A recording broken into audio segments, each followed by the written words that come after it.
Hello दोस्तों, नमस्कार। आप सभी का स्वागत है आपके अपने YouTube channel study with DSR ji में 9 अप्रैल हाइलाइट्स खबरों के साथ आप सभी के बीच उपस्थित हुआ हूं। आज की इस वीडियो में हम डिस्कस करेंगे 69,000 शिक्षक भर्ती से जुड़ी हुई बड़ी खबरों के साथ साथ अनुदेशक भर्ती मामले में हाई कोर्ट के आर्डर को सुप्रीम कोर्ट में चैलेंज।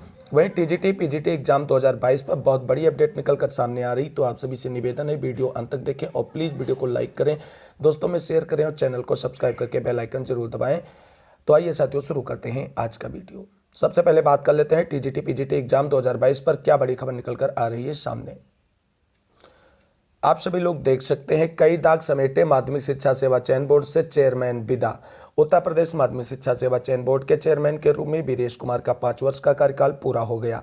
चेयरमैन को कार्यकाल पूरा होने पर चयन बोर्ड में विदाई दी गई। कार्यकाल के अंतिम वर्ष में वह बिना सदस्यों के रहे। उनके कार्यकाल में प्रशिक्षित स्नातक शिक्षक यानी टीजीटी, प्रवक्ता संवर्ग यानी पीजीटी एवं प्रधानाचार्य पदों को मिलाकर करीब 34,000 भर्तियां हुई, लेकिन इनमें से ज्यादातर बड़ी भर्तियां हाईकोर्ट या सुप्रीम कोर्ट के निर्देश पर हुई। भर्ती विज्ञापन निकालकर भर्तियां पूरी कराने का श्रेय चयन बोर्ड के खाते में कम है। उत्तर प्रदेश माध्यमिक शिक्षा सेवा चयन बोर्ड का गठन 8 अप्रैल 2018 को हुआ था। 10 सदस्यों वाले बोर्ड में सदस्य संख्या बीच बीच में घटती बढ़ती रही। आखिरी समय में 5 सदस्य 2 वर्ष का सेवा विस्तार मिलने के साथ 8 अप्रैल 2022 को कार्यमुक्त हो गए थे। चेयरमैन का कार्यकाल सदस्यों के कार्यकाल पूरा होने के 1 वर्ष बाद शुक्रवार को पूर्ण होने पर वह सेवा मुक्त हो गए। इसी के साथ उनके ऊपर वर्ष 2013 की प्रधानाचार्य भर्ती पूरी न करा पानी, टीजीटी जीव विज्ञान 2011 की भर्ती अधूरी होने, टीजीटी पीजीटी 2022 का विज्ञापन जारी होने के बावजूद परीक्षा न करा पाने का दाग चयन बोर्ड के माथे पर आप सभी को अमिट रहेगा। चयन बोर्ड ने 2021 में टीजीटी के 12,625 एवं पीजीटी के 2,600 पदों पर भर्ती प्रक्रिया पूरी कराई, लेकिन यह कार्य चयन बोर्ड ने स्वेच्छा से नहीं बल्कि सुप्रीम कोर्ट के आदेश पर रात दिन एक करके कराया था। वहीं आपको बता दें, उत्तर प्रदेश में टीजीटी पीजीटी के 4163 पदों पर आवेदन की प्रक्रिया पूरी होने के बाद अभी तक परीक्षा नहीं कराई गई है और अब जब चयन बोर्ड के चेयरमैन का भी कार्यकाल समाप्त हो चुका है, तो ऐसे में इस भर्ती प्रक्रिया में आवेदन करने वाले 13 लाख से अधिक बीएड अभ्यर्थियों का भविष्य कहीं ना कहीं अधर में लटका नजर आ रहा है, क्योंकि अब कोई निश्चितता नहीं रह गई है कि टीजीटी पीजीटी शिक्षक भर्ती का एग्जाम कब होगा, कौन कराएगा। ये सारी चीज़ें अब अधर में लटकी हुई हैं, क्योंकि जो बोला गया था कि उत्तर प्रदेश शिक्षा सेवा चयन आयोग के माध्यम से नई सभी शिक्षक भर्तियों का आयोजन किया जाएगा, उसका भी अभी तक कोई अता पता नहीं, यानी मूर्त रूप में नहीं है। और जो माध्यमिक शिक्षा सेवा चयन बोर्ड है, उसके चेयरमैन भी अब विदा हो चुके हैं, यानी वो भी अपना कहीं ना कहीं अस्तित्व समाप्त कर चुका है। तो ऐसे में 13 लाख बीएड अभ्यर्थियों का भविष्य अधर में लटका हुआ नजर आ रहा है। अब देखना यह है कि उत्तर प्रदेश शिक्षा सेवा चयन आयोग के गठन के बाद टीजीटी पीजीटी शिक्षक भर्ती परीक्षा के आयोजन को लेकर के क्या फैसला लिया जाएगा नए शिक्षा सेवा आयोग के माध्यम से। जो भी अपडेट होगी इससे जुड़ी हुई आप सभी को चैनल के माध्यम से डिस्कस करेंगे। आइए देखते हैं आज की अगली प्रमुख खबर। अब बात कर लेते हैं अगली प्रमुख खबर। 4014 पदों पर भर्ती को लेकर के बड़ी अपडेट। लखनऊ समेत 6 जिलों में कंडक्टर भर्ती की राह खुली। उत्तर प्रदेश राज्य सड़क परिवहन निगम में 3 माह से फंसे 6 जिलों में संविदा पर बस कंडक्टर की भर्ती का रास्ता साफ हो गया है। इनमें लखनऊ सहित गाजियाबाद, मुरादाबाद, बरेली, अलीगढ़ और नोएडा क्षेत्र शामिल हैं। इन क्षेत्रों में 1245 पदों के लिए 15 अप्रैल तक एजेंसी के जरिए भर्ती का टेंडर जारी हो जाएगा। संविदा पर परिचालक पद पर भर्ती के लिए 12वीं पास होना जरूरी होगा। इसके साथ कम से कम 18 और अधिकतम 40 वर्ष उम्र होनी चाहिए। भर्ती की शर्तों में 10,000 रुपये जमानत राशि जमा करनी होगी। परिवहन निगम से 11 महीने का अनुबंध होगा। करीब 2.5 रुपये प्रति किलोमीटर वेतन मिलेगा। किसी प्रकार का भ्रष्टाचार साबित होने पर बगैर नोटिस बर्खास्त कर दिया जाएगा। वहीं आपको बता दें, सेवा नियोजन कार्यालय में पंजीकरण जरूरी। भर्ती के लिए आवेदक का पंजीकरण सेवा नियोजन कार्यालय में जरूरी है। पंजीकरण नंबर से ही आवेदन स्वीकार किए जाएंगे। एजेंसी के जरिए कितने लोगों की भर्ती की गई, यह जानकारी सेवा नियोजन कार्यालय में देनी होगी। तो आप सभी लोगों को बता दें कि वहीं कुल मिलाकर के 4014 पदों पर परिचालक की भर्ती होनी है। प्रदेश भर में 977 संविदा कंडक्टर एजेंसी के जरिए भर्ती हो चुके हैं। अभी तक प्रदेश के 6 क्षेत्रों में एजेंसी के जरिए संविदा पर परिचालकों की भर्ती पर निर्णय हो गया है। इसी सप्ताह टेंडर जारी कर दिया जाएगा। बस कंडक्टर की कमी दूर कर यात्रियों को बसों की सुविधा मुहैया कराई जा सकेगी। तो साथियों, अब देखना यह है कि कितनी त्वरित रूप से इस मामले में कार्रवाई की जाती है और 4014 पदों पर कंडक्टर भर्ती कितनी जल्दी पूरी की जाएगी। जो भी अपडेट होगी इससे आगे की आप सभी को यहीं पर डिस्कस करेंगे इसी चैनल के माध्यम से। आइए देखते हैं आज की अगली प्रमुख खबर। आज की अगली प्रमुख खबर जो है वो अनुदेशक भर्ती मामले में वेतनमान को लेकर के है। अनुदेशकों को एक सत्र के लिए 17,000 रुपये मानदेय देने के फैसले को सुप्रीम कोर्ट में दी गई चुनौती। हाई कोर्ट ने राज्य सरकार की विशेष अपील पर 2 दिसंबर 2022 को फैसला सुनाया था।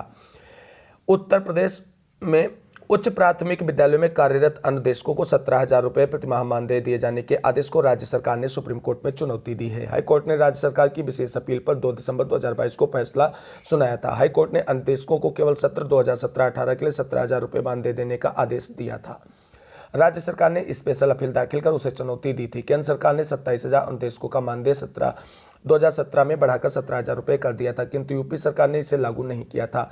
मानदेय बढ़ाने की मांग को लेकर अनुदेशकों ने हाईकोर्ट में याचिका दाखिल की थी और हाईकोर्ट के आदेशानुसार अनुदेशकों को 2017-18 में 17,000 रुपये मानदेय 9% ब्याज के साथ देने को आदेश निर्गत किया था। आगे के बारे में जो है आपको बता दें, आगे के बारे में सरकार के निर्णय लेने की छूट दी गई थी। याची अनुराग, विवेक सिंह, आशुतोष शुक्ला ने सुप्रीम कोर्ट में कैविएट अर्जी दाखिल कर रखी थी, जिसके माध्यम से प्रदेश सरकार द्वारा दाखिल एसएलपी की जानकारी मिली है। अब देखना यह है कि सरकार इस तरीके के लगातार कदम उठाती जा रही है और मामले को कहीं ना कहीं कोर्ट में लंबा खींचती जा रही है। 17,000 रुपये पर माह मानदेय देने मतलब सरकार जो है तैयार नहीं है और इसी को लेकर के सुप्रीम कोर्ट में हाई कोर्ट के मामले को चैलेंज कर दिया गया है।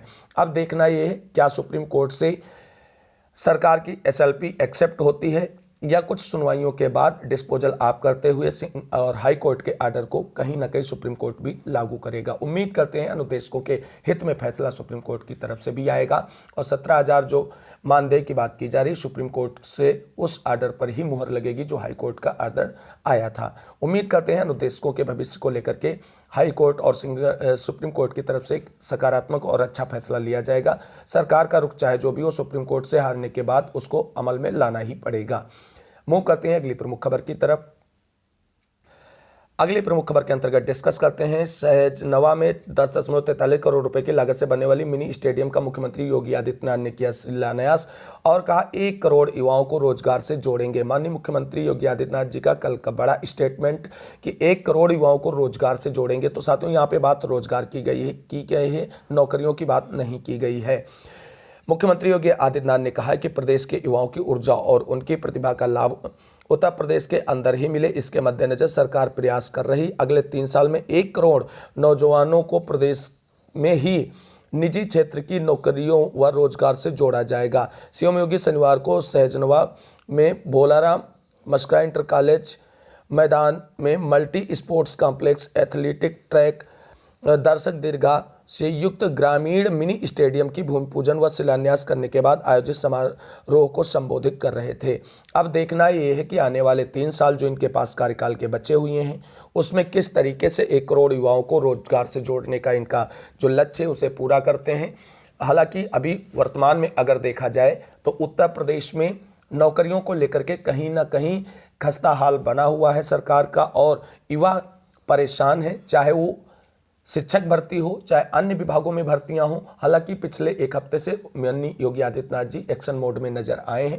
सभी विभागों से रिक्त पदों पर भर्ती 2000 मार्च तक करने का डाटा तैयार करने को कहा है और किस तरीके से भर्ती प्रक्रिया पूरी होगी, कितने पदों पर पूरी होगी, ये पूरा एक खाका तैयार करने का निर्देश जारी किया गया है। उम्मीद करते हैं आने वाला समय जो होगा उत्तर प्रदेश के युवाओं का भविष्य के लिए एक बेहतर समय होगा और माननीय योगी आदित्यनाथ जी कुछ सकारात्मक कदम उठाएंगे। लगातार नौकरियों के लिए लड़ाई लड़ रहे युवाओं को उनका हक और अधिकार के लिए नई प्राथमिक शिक्षक भर्ती, लंबित भर्तियां समय से निस्तारित कराने और आने वाले समय में सभी विभागों में रिक्त पदों पर नियमित भर्ती के लिए कोई ठोस कदम उठा करके युवाओं के साथ न्याय करने का प्रयास किया जाएगा। 1 करोड़ आप भले ही न दें, नियमित रूप से सारी चीजें अगर होती रहेंगी तो स्वतः आपको बता दें इस मामले में एक अच्छा प्रदेश बनेगा, अपना प्रदेश उत्तम प्रदेश बन सकता है। तो देखते हैं 1 करोड़ युवाओं को रोजगार से जोड़ने के लिए योगी जी क्या स्पेशल प्रयास करेंगे। अब मूव करते हैं अगली प्रमुख खबर की तरफ। साथियों बात कर लेते हैं 69,000 शिक्षक भर्ती मामले में। कल आप सभी लोगों ने देखा है कि कानपुर के साथियों के द्वारा मंत्री शशांक जी से मुलाकात करके अपनी नियुक्ति प्रक्रिया के लिए प्रयास जारी करने किया रखा गया है और उनको ज्ञापन सौंपा गया। चयनित शिक्षकों ने मांगी तैनाती। कैबिनेट मंत्री के जनता दरबार में फरियाद लेकर पहुंचे शिक्षक। कस्बा पटेल चौक स्थित भाजपा कार्यालय में कैबिनेट मंत्री राकेश सचान ने जनता दरबार लगाकर शिकायतें सुनी। जनता दरबार में पहुंचे अनुसूचित जाति व पिछड़ा वर्ग के चयनित शिक्षकों ने नियुक्ति दिलाने की मांग की। आरोप लगाया कि सरकार कोई ध्यान नहीं दे रही है। इसके अलावा बिजली मुआवजा आदि की फरियाद कैबिनेट मंत्री से की गई। कैबिनेट मंत्री ने सभी को संबंधित विभाग के अधिकारियों को जांच कर निस्तारित करने का निर्देश दिया। आयोजित जनता दरबार में नेहा गौतम, गीतांजलि कटियार, प्रीति सनी कटियार, सौरभ आदि जो 6800 चयनित शिक्षकों ने बताया कि पिछड़ी जाति और अनुसूचित जाति के 6800 शिक्षक चयनित हुए हैं। हम सभी का भविष्य दर में लटका हुआ है, जबकि लखनऊ हाईकोर्ट सिंगल बेंच से ऑर्डर भी हो चुका है। सभी ने नियुक्ति दिलाने की मांग की। वहीं आपको बता दें, सिथरा खुर्द की नीतू द्विवेदी ने बताया कि वह दिव्यांग है, उसके नाम पर विद्युत कनेक्शन है, जिसमें सन 2007 से आज तक का एक साथ 1,18,000 रुपये का बिजली बिल भेजा गया है, जिसको जमा करने में वो असमर्थ है। बिल माफ कराया जाए और इस तरीके की तमाम फरियादें लेकर के जनता दरबार में पहुंचे। लेकिन मुख्य रूप से 6800 चयनित शिक्षकों की तरफ से माननीय मंत्री जी को ज्ञापन सौंपा गया है और अपनी नियुक्ति प्रक्रिया जो है पूरी कराने के लिए एक प्रयास किया गया है। उन्होंने आश्वासन दिया है और आप सभी लोग जानते हैं 6800 चयन सूची वाले अभ्यर्थियों को लगातार हर जगह से आश्वासन ही मिलता रहा है। मूर्त रूप में उनके लिए सरकार ने और बेसिक शिक्षा विभाग ने अभी तक कुछ नहीं किया है तो सिर्फ इतना किया है, केवल 6800 चयन सूची जारी कर दी है। हालांकि उन्होंने जो आश्वासन दिया है, लगातार आप सभी लोगों की बात को उठाया जा रहा है। माननीय बेसिक शिक्षा मंत्री जी से बात की गई है और आपके मुद्दे को मुख्यमंत्री जी तक पहुंचाया जाएगा। लेकिन हमारी समझ में नहीं आ रहा है, जब हम सभी मंत्री नेताओं से मिलते हैं, वो ये आश्वासन देते हैं कि आपकी बात माननीय मुख्यमंत्री जी तक रखी जाएगी, पहुंचाई जाएगी। मुख्यमंत्री जी से इस पर चर्चा करेंगे और आपकी समस्या का समाधान कराएंगे। लेकिन आज तक माननीय मुख्यमंत्री जी से किसी भी मंत्री ने स्पेशली इस मामले में बात नहीं की है और ना ही माननीय मुख्यमंत्री जी को इस गंभीरता से अवगत करा है कि 6800 चयन सूची वाले आरक्षित वर्ग के अभ्यर्थी मानसिक रूप से इतना परेशान है, वरना अब तक कोई ना कोई डिसीजन जरूर निकलकर सामने आएगा। उम्मीद करते हैं आने वाले समय में 6800 चयन सूची वाले अभ्यर्थियों को उनका हक और अधिकार मिलेगा और सरकार इस पर ठोस कदम उठाएगी। अब बात कर लेते हैं वहीं आगे की महत्वपूर्ण अपडेट जो 69,000 शिक्षक भर्ती से ही जुड़ी हुई है। वहीं आपको बता दें 69,000 शिक्षक भर्ती में सिंगल बेंच के ऑर्डर के अगेंस्ट डीबी में एटीआरए मुद्दे को लेकर के जाने की तैयारियां पूरी कर ली गई। कुछ याचिकाएं लिस्ट जो है फाइल कर दी गई हैं डीबी में और कुछ याचिकाओं को फाइल कराने के लिए तैयारी जोरों पर है। आप सभी लोग देख सकते हैं ये 13,156 वाले अभ्यर्थी हैं और इनकी तरफ से लगातार प्रयास किया जा रहा है हर तरीके से अपने पक्ष को मजबूती से डीबी में पेश करने के लिए, जिससे एटीआरए मुद्दे पर इन सभी को जीत सुनिश्चित हो सके। आप सभी लोग देख सकते हैं स्पेशल अपील है तो हमारे साथ जुड़ने वाले सभी साथियों को सूचित किया जाता है कि हमारी फाइल अशोक और सुबोध भाई की मौजूदगी में पंडित यश चंद्रा सर के चैम्बर में तैयार हो रही है। फाइल तैयार होते ही अपील डाल दी जाएगी। साथियों, हमने जो कहा था वह हमारी टीम ने करके दिखाया है और आगे भी करके दिखाएगी। हमने पहले भी कहा था और अब भी कह रहे हैं कि यह हमारा वादा ही नहीं बल्कि हमारा संकल्प है कि जितने भी लोग हमसे जुड़े हैं उन सबको जीत एक दिन अवश्य दिलाएंगे। बस आप सब लोग हमारी टीम पर विश्वास बनाए रखना। तो ये 13,156 वाले अभ्यर्थी एटीआरए मुद्दे को लेकर के डीबी में जाने की तैयारी के साथ ये पोस्ट शेयर की गई है और सारे अभ्यर्थी जो जुड़े हुए हैं इससे उनके लिए ये जानकारी शेयर की गई है। अब देखना ये है कि केस कब लिस्टेड होता है डीबी में इस याचिका पर सुनवाई के लिए। तो अब मूव करते हैं अगली प्रमुख खबर जो 69,000 शिक्षक भर्ती से ही जुड़ी हुई है। 69,000 शिक्षक भर्ती में ईडब्ल्यूएस वाली याचिका पर सुनवाई 11 अप्रैल को लगी हुई है। ईडब्ल्यूएस मामले की मांग करने वाले अभ्यर्थियों की तरफ से पूरी तरीके से आश्वस्त नजर आ रहे हैं और कह रहे हैं कि हाईकोर्ट से उनको इस मामले में जीत मिलेगी और 69,000 शिक्षक भर्ती में ईडब्ल्यूएस रिजर्वेशन लागू किया जाएगा। और वो इस बिहाफ पर कह रहे हैं क्योंकि कह रहे हैं कि ईडब्ल्यूएस जो है बना था वो 18 में और इसमें नियुक्ति प्रक्रिया 2020 में शुरू हुई है और इसीलिए इसी बिहाफ पर वो 69,000 शिक्षक भर्ती में ईडब्ल्यूएस रिजर्वेशन की मांग कर रहे हैं। अब देखना ये है कि 11 अप्रैल को होने वाली कोर्ट सुनवाई पर 69,000 शिक्षक भर्ती में ईडब्ल्यूएस रिजर्वेशन लागू करने का आदेश निर्गत किया जाता है या ईडब्ल्यूएस वाले अभ्यर्थियों को कुछ कोर्ट से नहीं मिलेगा और उनकी याचिका डिस्पोज ऑफ कर दी जाती है। अब जो भी अपडेट होगी 11 अप्रैल कोर्ट सुनवाई के बाद आप सभी को चैनल के माध्यम से डिस्कस करेंगे। वहीं 69,000 शिक्षक भर्ती में बेसिक की बड़ी तैयारी 6800 और 867 चयन सूची पर सरकार का बड़ा फैसला जल्द। साथियों, आप सभी को जैसे मैंने शाम के वीडियो में जो महत्वपूर्ण अपडेट प्रोवाइड की थी उसी के आगे क्रम में आप सभी को बता दें 69,000 शिक्षक भर्ती में सिंगल बेंच के ऑर्डर के अकॉर्डिंग बेसिक शिक्षा विभाग बड़ी तैयारी कर रहा है और जो खबर बेसिक शिक्षा विभाग की तरफ से निकल कर आ रही वो ये यह है कि सिंगल बेंच के ऑर्डर के अकॉर्डिंग लिस्ट रिविजिट करने की तैयारी विभाग की तरफ से की जा रही है। हालांकि इसका अभी तक ऑफिशियल कोई प्रेस विज्ञप्ति नहीं जारी की गई, लेकिन जानकारी यही निकल कर आ रही है।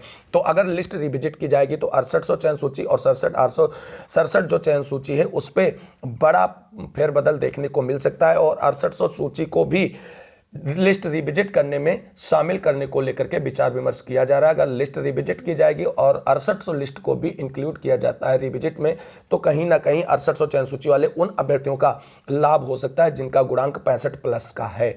और ऐसे में आपको बता दें, आरक्षित वर्ग के अभ्यर्थियों की तरफ से बात ये की जा रही है कि अगर बेसिक शिक्षा विभाग ने लिस्ट रिविजिट करने का फैसला कर लिया सिंगल बेंच के ऑर्डर के अकॉर्डिंग, तो ऐसे में आरक्षित वर्ग के जो 6800 चयन सूची के अभ्यर्थी हैं उसमें से 400 से या 500 अभ्यर्थियों को ही इसका लाभ मिलेगा और वो सीधे अंदर हो जाएंगे यानी नियुक्ति प्रक्रिया के लिए।